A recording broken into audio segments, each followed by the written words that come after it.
जंगल की सुनसान सड़क और सफेद चादर। रात के 1 बजे एक सुनसान जंगल की सड़क जिस पर ना कोई गाड़ी गुजरती है न कोई इंसान नजर आता है।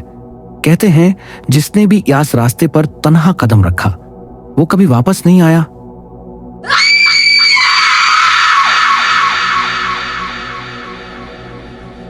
राशिद नाम का एक लड़का अपनी बाइक पर उसी सड़क से गुजर रहा था।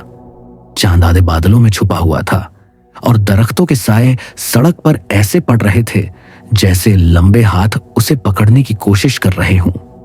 राशिद ने बाइक की रफ्तार बढ़ाई, लेकिन अचानक उसके कानों में एक सरगोशी गूंजी, रुक जा। वो पलट कर देखता है, लेकिन वहां कोई नहीं। अभी वो सोच ही रहा था कि शायद मेरा वहम है कि अचानक सड़क के बीचों बीच एक सफेद चादर नजर आई। राशिद ने ब्रेक लगाया, बाइक रुकी और वो घबराहट के साथ देखने लगा। वो चादर जमीन पर ऐसे बिछी थी जैसे कोई लाश ढकी हो। उसने हिम्मत की और आहिस्ता आहिस्ता कदम बढ़ाए। चादर हिलने लगी जैसे अंदर कोई जिंदा चीज कैद हो।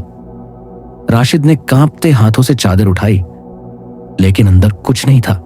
वो पीछे हटने लगा कि अचानक वही चादर खुद ब खुद हवा में उठ गई और उसके गिर्द लिपट गई।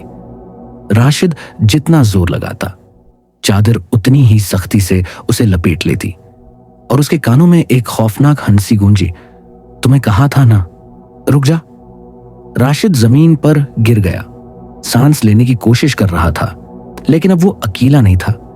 उसे लगा जैसे सड़क के दोनों तरफ दरख्तों के पीछे कई आंखें उसे घूर रही हैं। हर आंख सुर्ख शूलों की तरह जल रही थी। वो चीखना चाहता था, मगर आवाज गले में अटक गई।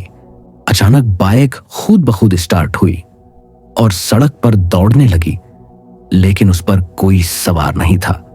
अगली सुबह लोगों ने सड़क पर एक सफेद चादर देखी। उस पर खून के धब्बे थे और उसके बिल्कुल साथ राशिद की बाइक खड़ी थी। लेकिन राशिद कभी नहीं मिला। आज भी जब कोई उस जंगल की सड़क पर गुजरता है, उसे लगता है कि एक बाइक की आवाज पीछे आ रही है और फिर एक सरगोशी सुनाई देती है, रुक जा।